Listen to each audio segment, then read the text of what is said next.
नमस्कार, आप सब देख रहे हैं समाचार क्रांति 24।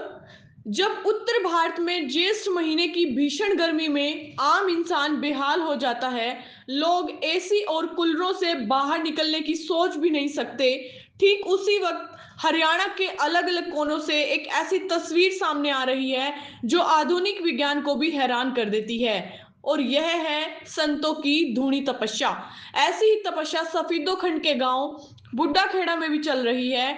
बुड्ढा खेड़ा के गांव के मंदिर में एक साधु 5 धूनों के बीच में बैठकर अग्नि तपस्या कर रहे हैं। इसे पंचाग्नि तब भी कहा जाता है। चारों तरफ सुलगते उपलों की आग और ऊपर से सूर्य देव का प्रचंड ताप। इस अग्नि के बीच बैठकर साधु लगातार कई घंटों तक भगवान शिव की साधना में लीन रहते हैं। जेठ के महीने में शुरू होकर यह साधना मानसून की पहली बारिश तक चलती रहती है। सनातन परंपरा में इसे अध्यात्म की वो पराकाष्ठा माना गया है जहां शरीर के कष्ट आत्मा के विश्वास के आगे घुटने टेक देते हैं। आप लोगों का इसके बारे में क्या कहना है, कमेंट में जरूर बताएं। जी, शुभ नाम क्या है?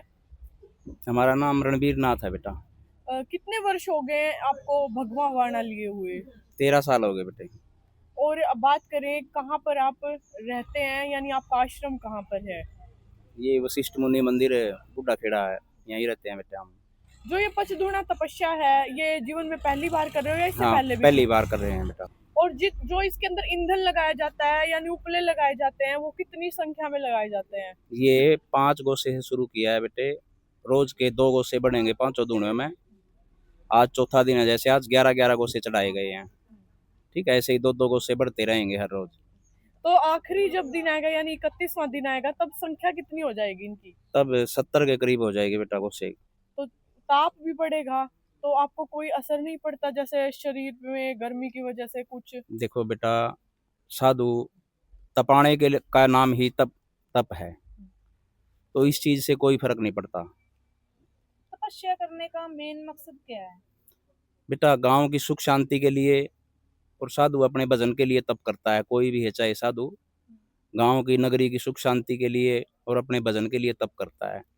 मैंने देखा है कि जब तपस्या शुरू करते हैं उससे पहले शरीर पर राख का या कुछ मिट्टी का लेप किया जाता है। आप भी ऐसा कुछ करते हैं? हाँ, वो विभूति का लेप होता है बेटा, हर साधु करता है।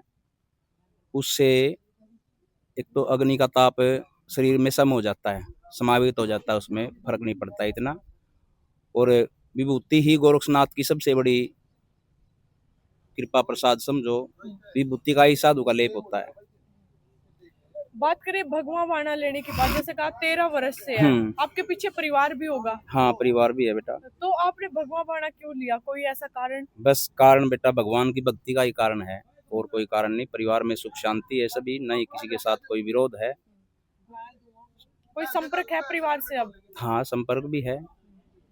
और जैसे बात करें, कई बार देखा जाता है कि साधु भगवा बाणा लेने के बाद परिवार से संपर्क नहीं रखते, कभी आते जाते नहीं है। बेटा देखो, वो अपनी अपनी सबकी सोच होती है, ठीक है। लेकिन हमारा संपर्क है, लेकिन इतना है संपर्क के भाई कोई जरूरी बात है, काम है तो आना जाना पड़ जाए, नहीं तो ऐसे मतलब हाँ। डेली आना जाने का कोई हमारा संपर्क नहीं है। ना ही कभी हमारे परिवार वाले हमारे पास आते हैं। बात करें कहाँ से बिलोंग करते हैं आप, कहाँ के पैदाइश है? बेटा जन्म स्थान हमारा कानपुर है। कानपुर की पैदाइश है। हाँ। और जो ये यहाँ पर तप कर रहे हैं वशिष्ठ मुनि तीर्थ, इसका क्या इतिहास रहा है? वशिष्ठ मुनि बेटा तीर्थ ही है यहाँ। कभी त्रेता युग में वशिष्ठ मुनि जी आए थे इधर को, और यहाँ उन्होंने तप किया था।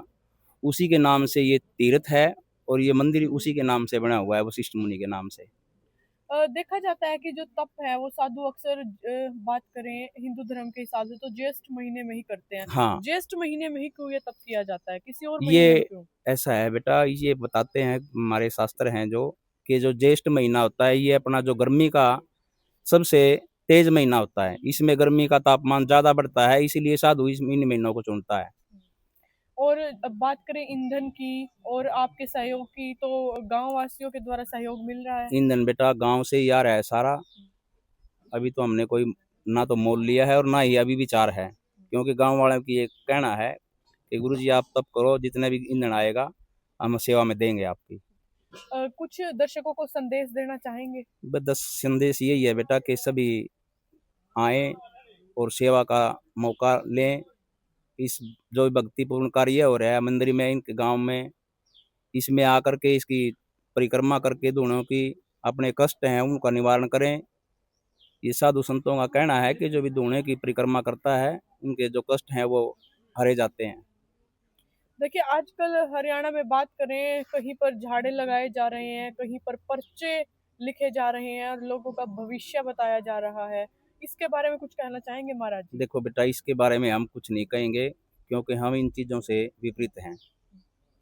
आप नहीं लगाते गाँव में ऐसा कुछ झाड़ा वगैरह? आते हैं हमारे पास भी, झाड़ा भी लगाते भी हैं। देखो ये एक सांत्वना देने का कार्य है। विश्वास का मतलब है उसको सांत्वना देनी है कि भाई इसका विश्वास अटल रहे। यही कारण होता है मेन। वरना बात करें तो इसके पीछे कोई ऐसा नहीं, लॉजिक ऐसा कोई रीजन नहीं है। ठीक है, भजन है, उसका प्रभाव कुछ परमात्मा की कृपा होती है, गुरु महाराज की कृपा होती है, जो समाधि वाले सिद्ध संत हैं उनका आशीर्वाद होता है, जिससे साधु के हाथ से वो दो वचन मुख से सुन करके परमात्मा की कृपा होती है, उनके दुख दूर भी हो जाते हैं। आजकल देखा जा रहा है हरियाणा में झाड़े लगाकर दावा किया जा रहा है कि चाहे छोटी से लेकर कैंसर जैसी कोई बड़ी बीमारी भी हो वो भी ठीक हो जाएगी। देखो बेटा, इसके बारे में हम कुछ नहीं कहेंगे क्योंकि सबके अपने अपने विचार हैं। हो सकता है वे कुछ हो भी, लेकिन हम नहीं इस बात को मानते।